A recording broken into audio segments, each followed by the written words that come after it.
Good afternoon, everyone. My name is Penny Hayes. I'm the COO of the Trustbridge. I will be your moderator today. And I'm delighted to be joined by our host, Richard Farrow, the CEO of APM International, and our presenter, David Clark, who's the Chief Technology Officer from the Trustbridge. We'll be sharing our insights today on data breaches and how to reduce the risk. Before we start, Richard, could I ask you to give us a bit of background on GCT training? Hi.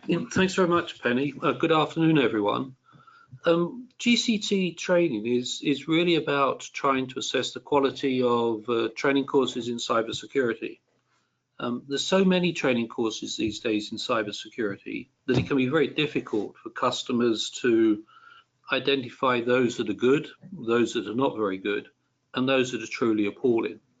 GCT starts to address this issue by providing customers with a choice of rigorously assessed training providers that they feel confident that they will receive training that is consistent with industry best practice.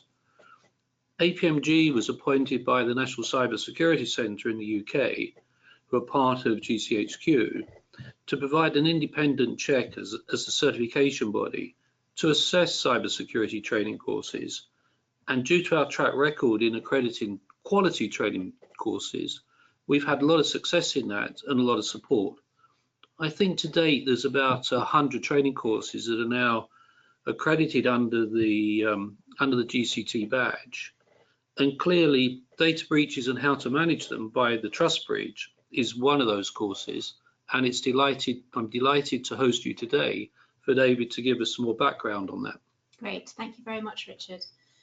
In today's session, we're going to address some fundamentals on how to manage data breaches, and we'll share, I think with Richard as well, thoughts from a C-suite perspective. So please feel free to ask questions, Richard, as we go through. Before we get into the detail, just to let you know that this webinar will be recorded and available post the session today.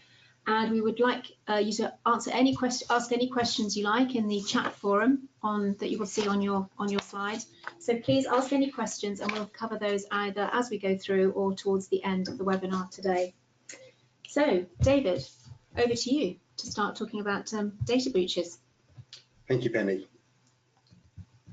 So I think one of the things is we're really focusing on how to handle a personal data breach. So you could say this is a subset of managing a potentially, in some cases, a cybersecurity incident. Although I have to say, we've helped companies in the last couple of weeks, and both data incidents have been based on paper, if anyone kind of remembers what that is. We've seen companies that had a file taken by a journalist who thought they could just pick up paper, take it, and it had a huge amount of personal data on, and we managed to work with the company to get that paper back, and an undertaking saying they hadn't looked at it and they weren't going to use that in any inappropriate way. So it does cover absolutely everything. Under the GDPR, there is a definition of what a data breach involves, and that can be disclosure, it can be access, it can be alteration, it can be loss, it can be destruction.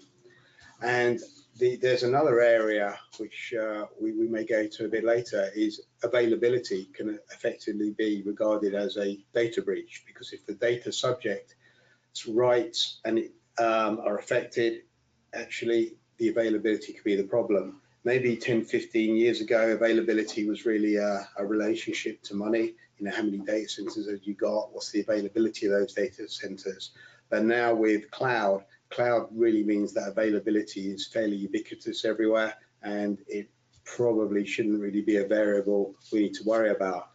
But I think one of the other interesting things is that it brings normal IT into the equation of a data breach, rather than just maybe the cyber guys or the data protection personnel.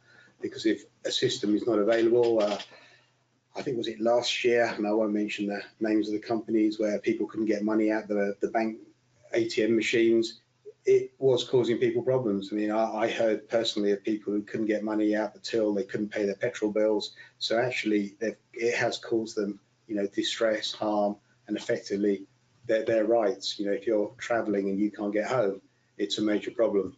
So that sort of thing, David, is considered a breach. So recognising the type of breach is obviously critical. Oh, absolutely. And, breaches can be by accident and they could be, malicious. And I think we kind of see a fair amount of that. And unfortunately, what ones that are done accidentally, they obviously cause, distress to the personnel who may have, I think we've all seen them and maybe even done it, sent the right information to the wrong person. And that's probably one of the biggest types of breach that we see listed on the Information Commissioner's website. We don't often really see topping the thing as a guy in a hood, although that is fairly prevalent. Quite often those type of attacks, we may not even realize they've happened for a long time. The ones that are initiated or either maliciously or directly by people are the ones that we find rise to the surface quickly. You're going to cover this, I know, later on, but once we've recognised a breach, obviously there's a differentiation between those that are notified and those that are reported. Oh, absolutely. Really, there's two types of breaches. Ones that need to be notified to the Data Protection Authority. They are generally the ones where, especially within the 72 hours, you may not have all the information, but if you have an indication that could have affected the rights and freedoms of the data subject, they need to be notified, in which case, obviously, one of the next stages is you need to inform the data subject. And there's ones that are recordable. And the recordable ones, which basically says it was a breach, but it didn't affect the rights and freedoms of the data subject. And it's important to have those documented, because going through the WP29, now the European Board of Data Protection, it potentially puts that company in the fining arena for not having the right technical and organizational measures in place. So even if it's a trivial breach and it doesn't amount to much, it's still critical that it's documented. I think in that case, we should really recap what the key elements are in GDPR that actually will affect anything to do with data breaches. So obviously it came into effect just over a year ago now, in May 2018, and it was designed to harmonise all those privacy laws across Europe. Obviously what we're finding now is that other countries are taking GDPR as a template. So we're seeing things like California, Canada, Singapore, Absolutely. Thailand, Brazil, also looking at GDPR. So perhaps, David, you could tell us a little bit more about some of the key elements in GDPR. Yeah, I mean, I think everybody by now is probably aware that there are potentially huge fines. And the higher fines are generally for data breach, but the lower fines, the 2%, are administrative fines for maybe not complying with some of the documentation aspects, and they can be linked together, and sometimes they're really difficult to separate. And when we look through the enforcement notices that have come out, quite often the fine is not for the breach, it's actually for the organizational measures that have been in place. We've seen companies, I think beginning of last year, that were fined under the old Data Protection Act, and they were actually fined for inappropriate, I guess, what word to say, behavior of managing security and data. So, I think the company in question had encrypted the data. So yeah, that's a great thing to have done. Good idea. But actually the password for the encryption was just kept in a text file. So it negated the whole purpose. And I think the other question they failed to answer properly, I think they'd actually said they didn't realize they had personal data on that server and that it was still in existence. So, it says to, the ICO, actually, you have no idea where your data is until you're not managing your security properly. And of course, board directors are personally liable. I think there's been the first custodial sentence fairly recently. Yeah, especially on the surrounding legislation, because it's not all about GDPR. GDPR is the basis, but there is surrounding legislation that's been around a long time. The Privacy Electronic Communication Regulation, sending of texts and emails, and it was amended at the end of last year to allow for custodial sentences. Unfortunately, it tends to be aimed at marketing directors because they potentially the guys who have initiated, a billion SMSs and emails. Although the board directors are personally liable, one of the key elements is that all employees that have anything to do with data should be aware of how their jobs are affected. So one of the reasons why we've put some training together with APMG is to ensure that people can train all all of their staff, anybody who has any relationship with any customer or any data. Yes, absolutely. Yeah. And if you go through the breach notification form, and you still can download the Word version from the ICO, I think one of the first or second questions is, have the staff had data protection awareness training? And that potentially leads on, have staff been trained to handle a breach? So they're very strong on, have you done a needs analysis for training across the company? Because obviously somebody who's just filing paperwork will not necessarily be handling a breach, and you may need different training at different levels. David, picking up on that training for the individual, yeah. If you have an employee who has legitimate right to personal data, but then they steal it, yeah. and they have been trained, how would the legislation, how would the regulators view that? There's very little the organisation could have done to prevent that. I think we're kind of moving into the Morrison's case of vicarious liability. That was a really interesting one, where a rogue employee, he was allowed access to all the data. I think it was 100,000 employees. And effectively, I mean, he went to prison for it. But what he was doing with the data, he was selling it on the dark net. I'm abbreviating exactly the details here. And what the case Morrison's is now fighting, and it's still got to go to the Supreme Court now, is that the company is responsible for the behaviour of the employee no matter what, even if it is illegal. I think one of the things to probably come out there with our cyber and security hats on is having somebody with that level of access to all that data in one go doesn't seem quite right. In highly regulated environments, you would have a full audit trail. You would have 4 eyes, e.g. 2 people need to approve access. If you're going to extract data, you would need multiple approvals to do that. Obviously, that wasn't there. Maybe they thought that wasn't necessary at that time, but I think it's becoming more and more necessary. There's a recent case with it last week in Canada. I think it was barely 3 million IDs. Same situation, the employee was allowed access. In fact, it looks like he talked his co-workers into giving him extra access or access to their accounts. And of course, you know, unless that's monitored, it's difficult to do. And probably much of that comes down to, if we're still using passwords, passwords can be shared, even if we say no. I mean, I have this problem at home. I kind of run a really tough regime on my children on the internet. And I have this great system where everyone has their own ID and password. Only my son, he kind of figured out pretty quickly. If he borrows mummy's password and ID, he gets access to everything. So, you know, it doesn't quite work so well at home when I tell my wife and my son, this is going to affect your performance management, yeah, and you need to think seriously about, you know, your future. It doesn't work. So it's getting this balance right. But of course, it's not just inside an organisation, it's also where the data goes. So what's known as the data ecosystem, with third parties, even fourth parties, who get involved in handling the data. Absolutely, and a lot of our clients, you know, when we've gone in to help them with data protection and cyber, you know, one of the first things is, well, we don't really handle a lot of personal information, and you go, but you do this kind of stuff. Yeah, we don't do it. Our third party outsourcer does it. And of course, what it means is, if your third party makes a mistake, inverted commas, it's still your problem. And you know, we have seen this many times, and unfortunately we've seen them, you know, we've asked the company what went wrong, and they've brought us out every certification under the sun that they've got and all the training. And then we said, okay, that's kind of fine. So it's obviously an accident. Can you do a risk review for us? And of course, the risk review comes back as one line saying, we don't think there's much of a risk. And we go, well, that's nice, but actually, could you tell us what risks you looked at? You know, we're not looking at risks of the company here.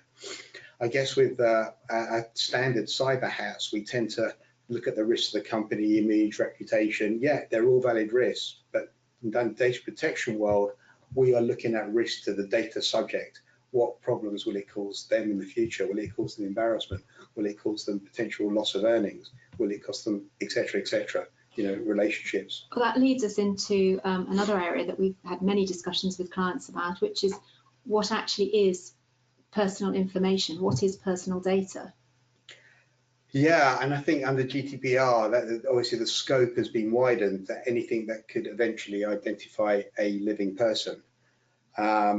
And obviously it varies. You know, one of the examples we often give is, if my name is on a piece of paper and you find it in the street, well, I think there's about 30 million David Clarks in England, so it's probably not a big deal. But if I have a very unusual name, and I think I looked this up once, I think Chips is a very unusual, you think it's a common name, but it's actually a very unusual name, it can have a different meaning. So data is very contextual, which is why it's sometimes difficult to get the message across. It's not binary.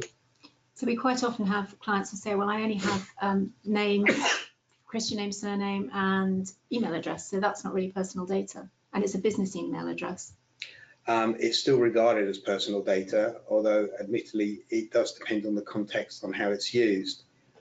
One of the big questions we always get asked is, what's the scope of GDPR, in and out of Europe?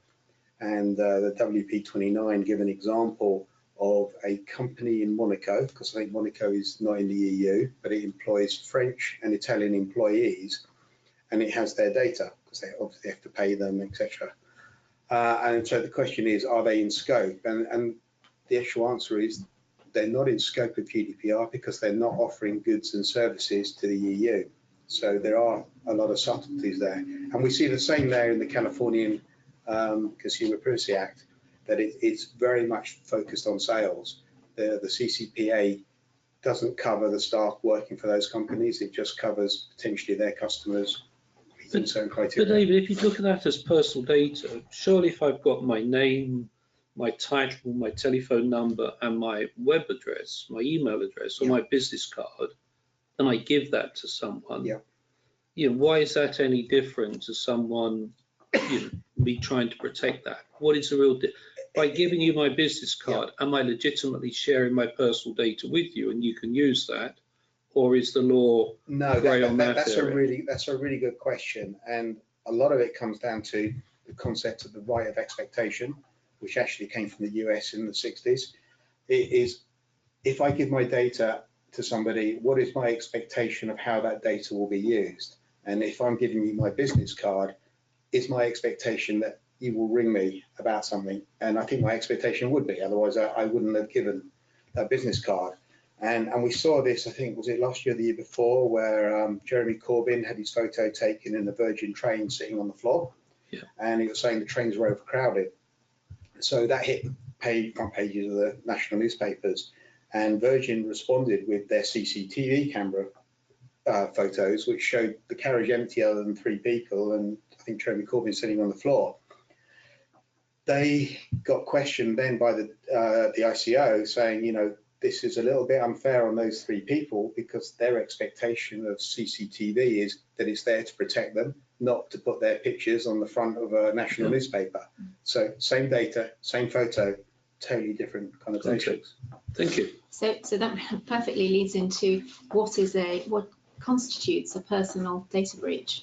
Well, we've got the criteria of loss, alteration, disclosure, access, and one of the examples on the ICO website, and I've got to make sure I get the maths right on this, is that a hospital worker looks at the wrong patient's data, and they regard that as a potential disclosure breach.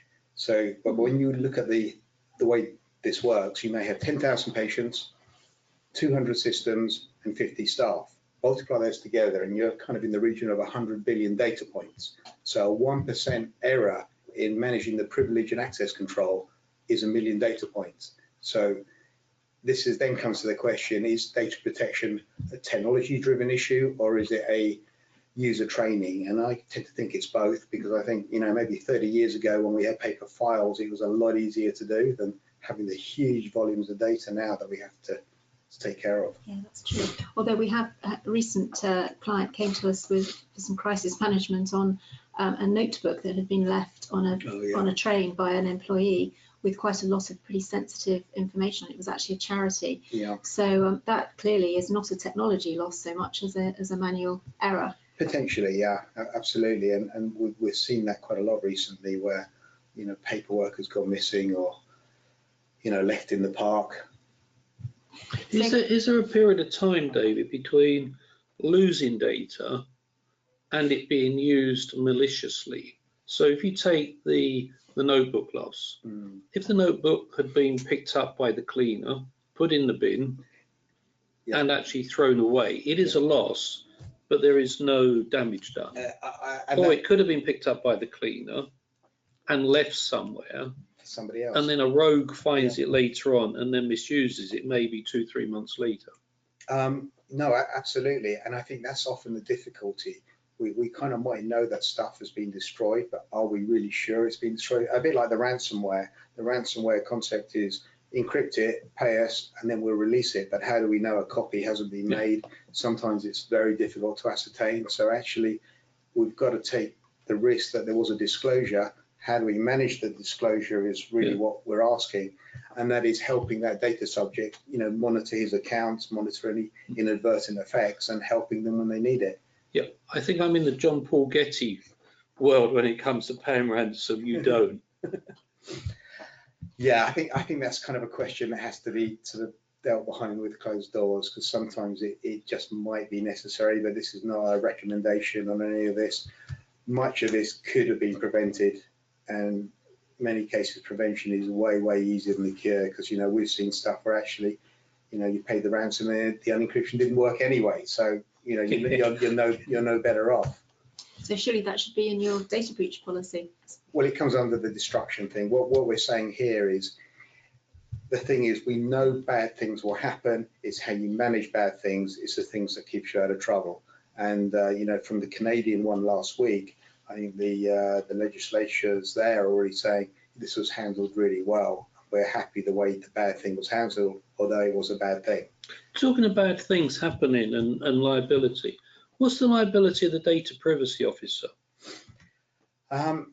Yeah, the guidance on that basically says they're there for advisory. So they have a protected role. So it's very difficult, I think, to sort of say that you didn't take their advice, because most data protection officers, data privacy officers will advise to the highest level. And if that's not done, there's a risk there that's got to be taken by the company. Where there's a great unknown is the role of the representative. And that means that, say, for example, a company in the US is selling goods and services to Europe. They need a person in the EU who effectively will give all the guidance and potentially take some of the liability. And I think there's a case in Denmark at the moment where they're picking on the representative and the US company at the moment, and we've yet to see the outcome. So the representative looks like a potentially high risk role where anything goes wrong for that company, that poor representative is potentially in the firing line. But we've yet to see that enacted, but that's what it's looking like at the moment. So the key thing, David, I think, is recognising a breach has occurred, and then we can start to look at what you need to do once you recognise that. So how do you go about recognising that a security incident has taken place both with you and or with a third party? That's a good question. Thanks, Penny. GDPR, and I'm paraphrasing Elizabeth Denham, the Information Commission Officer. She's basically sort of said GDPR is about two things: delivering the rights and managing breach. And probably for most companies, if you're starting from now, managing breach is probably one of the quickest and easiest things to get up to speed on. But it does require one thing: it requires the company to know that they are potentially having a breach. And many companies that we've worked with, we've gone to their legal department and say, how do you guys manage breach? And they go, we don't. It's the security department. We go to the security department and we go, hey, how do you guys manage breach? And they go, it's the legal department. So it doesn't take long to figure out that actually nobody manages breach. And if there's no way of reporting it, you don't get them, which is great if you're in the plausible deniability area, which I think these days is not really holding them much water anymore, because companies should have this stuff in place. There's always a worry that, if you make it too easy, you'll get overloaded. But in some of the big entities I work for, yeah, it just hasn't happened. People are very sensible. And I personally would rather, when I've been responsible for it, would rather have a heads up that this might be something and contain it early, rather than let's ignore it till, the CEO or the press get it. It's much better to be advanced. So really, notifying is something that you would recommend we do regardless. Well, I think knowing about it internally first, then putting it through the risk analysis, and we cover that in the course. You know, what are the risks, and if the risks look bad, the way you can do it, you can weight the risks and you can decide, you know what, this looks like this is a potential. Let's do the notification. Bearing in mind, the ICO have said that they will use breach notification as a litmus test for how the company is handling data. So you've got to be prepared. Whatever goes in there also demonstrates the capability of the company. And as we said earlier, the one thing that everyone can do early is training. And I mean, I wouldn't like to be in a position where I had to fill out the form and saying we've just started the training of the staff, because that probably doesn't look too good. So I mean, that's another interesting point, David. We were ready for GDPR when it came in. Yeah. So it took us about 15 months, I think, to prepare for it, because we got rid of quite a lot of documents, Yeah. duplication. We found we were holding personal identification in various places, and we trained everybody. Yeah. So what would be the penalty now if there was a breach and you hadn't done anything of that and it was still work in progress? I think it's difficult to know how the penalty would go, but what we've seen in the enforcement notice is if companies seem to be playing kind of fast and loose with stuff, they do receive a higher penalty. I think what we saw in the Emma's Diary one, for example, where they had sold data of mums and pregnant mums data, is actually to a third party who I think is still under investigation. And that was then sold to a political party for political aims. What happened when you read through the enforcement notice, during their investigation period, it looked like they may not have been as forward as maybe they should have been. And during that period, they altered their privacy notice, just 2 words. They added the words political use on there. And this was noticed by the ICO. And because they said, well, actually, you knew that you needed to put those 2 words in there, political use, I think they received a 170k fine. Whereas maybe if they'd been more cooperative, I think is the word, that may not have happened. Right, thank you. And I think some of the other fines have been to do with the delay in actually reporting or notifying. So there are some quite strict timings involved, aren't there? Yeah, it's the 72 hours. And of course, we always kind of, I don't say we kind of like, but we always keep our ears and eyes open on the bank holiday weekend, where you have bank holiday Friday and bank holiday Monday, because the Thursday night is prime time for maybe kind of cyber and breaches, because if you get one on Thursday, you've only got 72 hours. So Thursday, Friday, Saturday, nobody's at work, nobody's on call, no process in place. You've got a tough time between Sunday, Monday and Tuesday, first thing in the morning. What about telling the data subject? Is that required in every case? If there is a risk to the rights and freedoms, obviously, and it's how you tell them, because you may need to make sure that your data hasn't been altered, that you're actually telling the right person, and managing that correctly. If it is very difficult, you may need to do a different way, broadcasting on the radio or the internet if the scale is too huge. But also be prepared. How are you going to offer mitigation? How are you going to present it?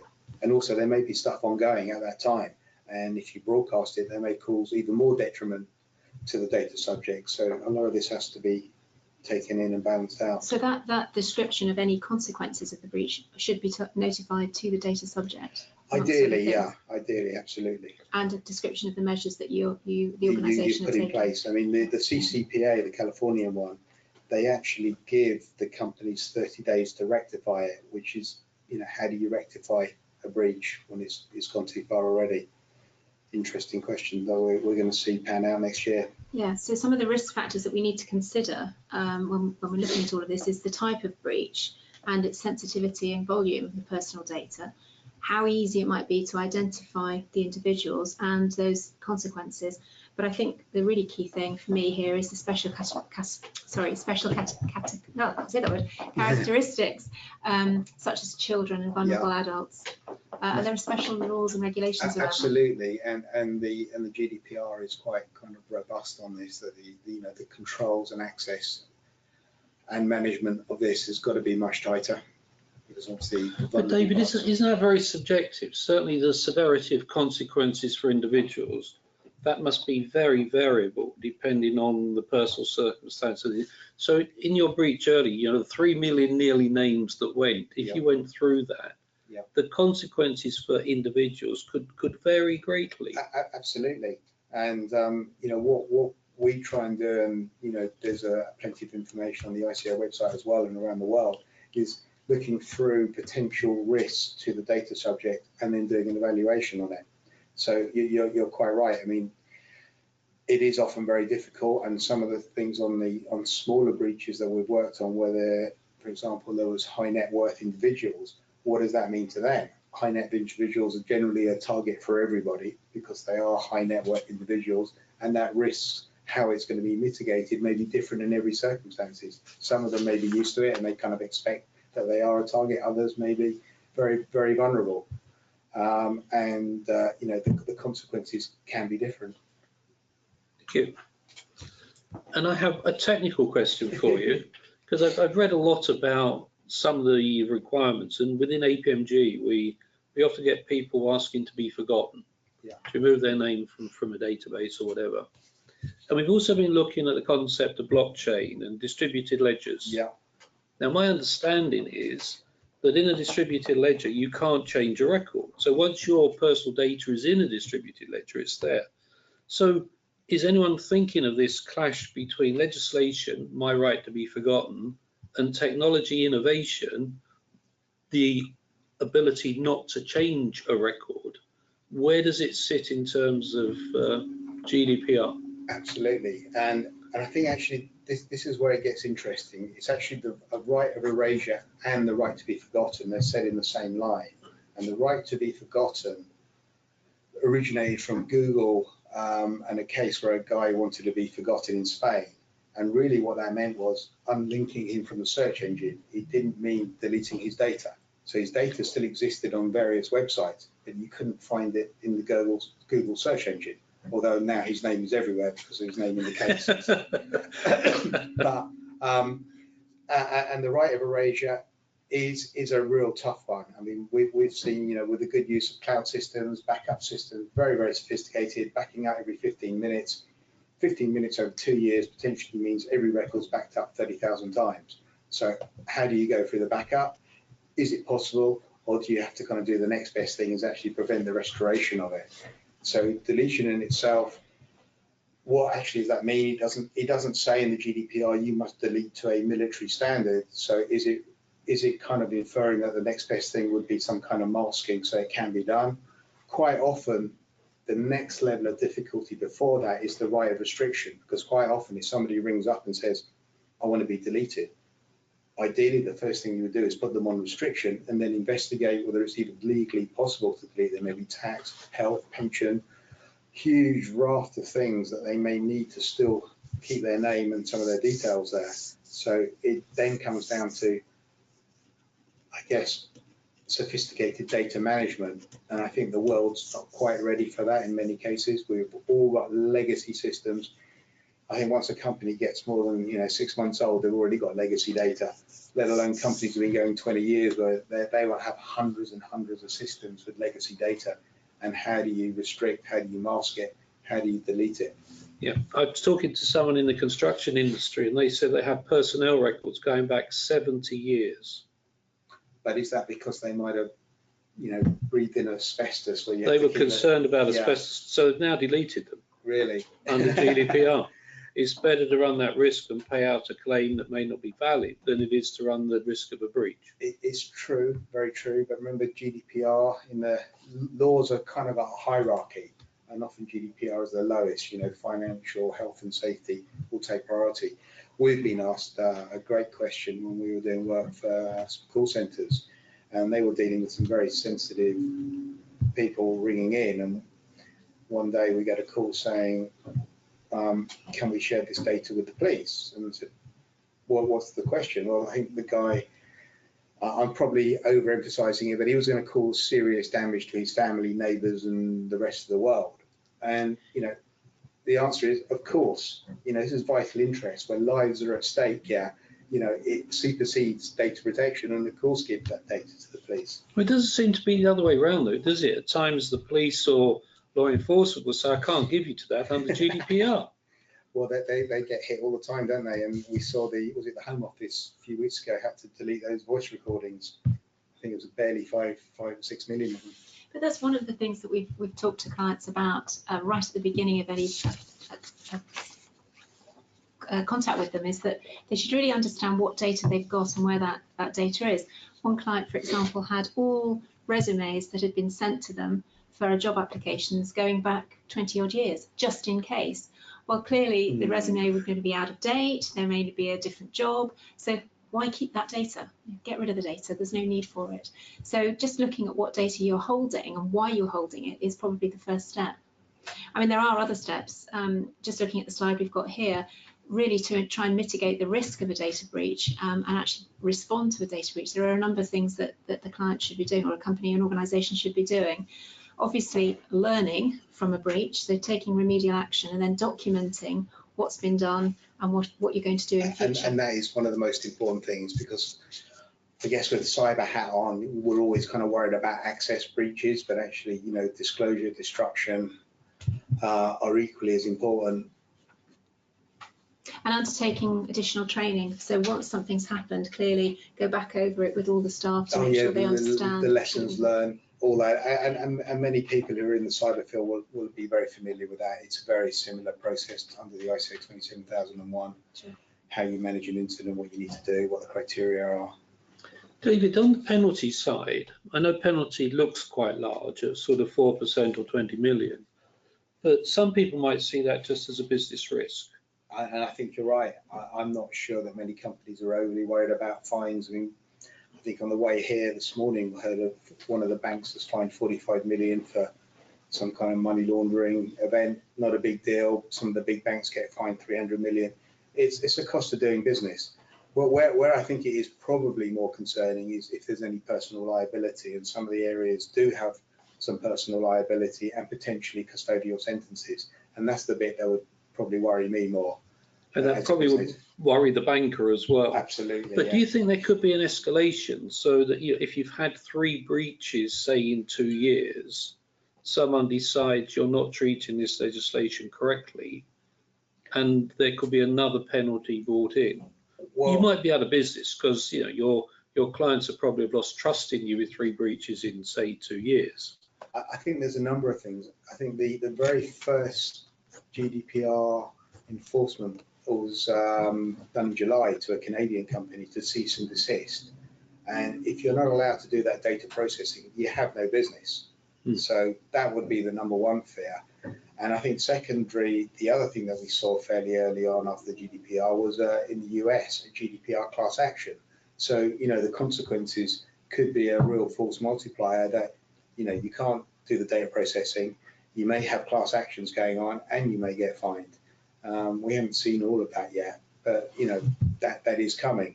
But on the kind of positive side, I think we are seeing technology now evolve and help us much more with data protection, because I think the reality is most of our systems are not designed for data protection.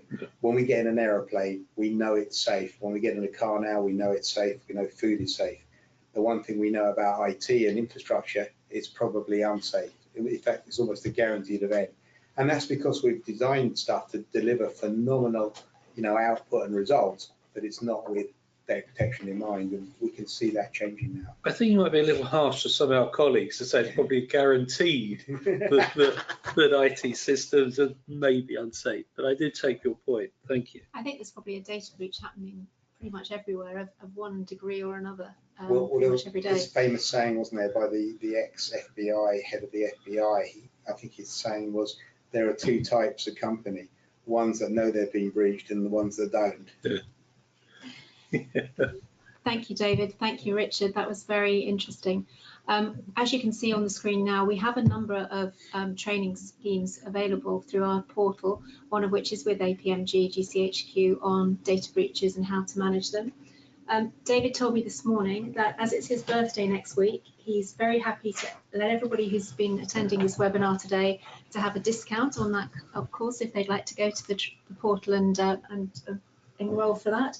So we will be emailing out the special discount code to everybody who attended the webinar today. There are a couple of questions here. One is from Estelle.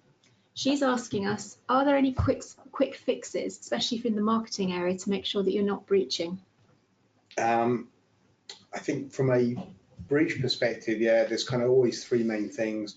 Make sure you can demonstrate training, record all the breaches and do the risk analysis. I think if those three are covered, you're probably in a much better place than most other companies. Another question here is on the timing. You say there's 72 hours. What happens if you don't find out within that 72 hour period? I think the wording is once you become aware. So as soon as I become aware of a breach, it might be 2 or 3 weeks after the breach has actually happened. Absolutely, and often, some of the more complex breaches we've been involved with, you actually don't know what's gone on, which is the real problem. You know something's gone on, but you can't quantify it, and you're still figuring it out. And if you think that's risk, that's really what the trigger. Are there any cases where you can give us some idea of where that might have happened? I think the average reporting of a breach of discoverable is over 200 days on average. Gosh. So I think that's sort of common throughout the industry, every industry. So if the breach has happened with a third party and I don't find out about it, when does until several weeks later, when does the time start? The GDPR actually says in the contracts there should be proper data processing arrangements between the entities. And I think the guidance is as soon as possible, report the breach to the controller so they can handle it. What we've seen a lot is that I guess it's a bit overrun with legalese. Some of them say within 24 hours or 48 hours, but ideally you need every minute to evaluate that. So I would definitely recommend, and from past experience, because remember, data breach wasn't invented by the GDPR. It's been going on decades and decades. And we always kind of said, if you think you've had a problem, let us know, because a heads up is way better than waiting until you know everything perfectly. We have a question here from Chris Roberts. How are your clients reacting to Brexit, risk and breaches across borders? Well done, Chris. We've managed to get through 45 minutes without mentioning Brexit. What is this Brexit? Yeah, I think what we're kind of seeing now that probably if let's take an easy scenario. It's a company in the US that has a presence in the UK and Europe. They will probably have to report that to at least 2 data protection authorities and have potentially 2 representatives if they don't have entities locally. So it's going to be the same process, but maybe multiplied by at least 2. That is actually a whole other subject, the subject of the nominative representative office, which obviously will affect companies post-Brexit. Because the concept, one of the concepts was the one-stop shop in the GDPR, where if you had a problem, you reported it to one data protection authority, and it was sort of sorted. And now it's going to have to be at least 1 + 1, potentially at the moment. Or they don't work in the UK, but if you're in Europe working in multiple European countries, within the EU, I assume you just need 1 representative. Potentially, yeah. Yeah. Well, we haven't seen this tested. This is kind of interpretation at the moment. Yeah. Kishore has asked, how do we determine an intentional and an accidental breach? That's a tricky question. You may not be able to initially. Quite often, many breaches are accidental. That's for sure. Intentional, that probably needs a lot more work and investigation. And presumably you would report your thoughts on that to the ICO when you're notifying them and reporting. Absolutely, and generally we recommend kind of keeping names out of this. The number of breaches we've seen where people have said it's Fred Bloggs, and poor Fred Bloggs was in a million emails internally, loads of documents. Guess what? He was on holiday that week and it wasn't him anyway. So it's very, very careful about naming names, especially in internal documentation. Great, that's all the questions we have today. Thank you very much, Richard, for hosting us here today, and thank you, David. Any other questions, please email them to us. Our contact details are on the slide that you can see on your screen, and we'd be delighted to hear from you. Thank you, Penny and David. I think on behalf of everyone that joined the webinar, it's very interesting 45 minutes. I'm not sure that I am any happier about GDPR than I was 45 minutes ago, but I'm probably more informed. So thank you very much. Thank you both very much for putting on the webinar for us all. Thank you. Thanks, Richard. Thanks, Richard.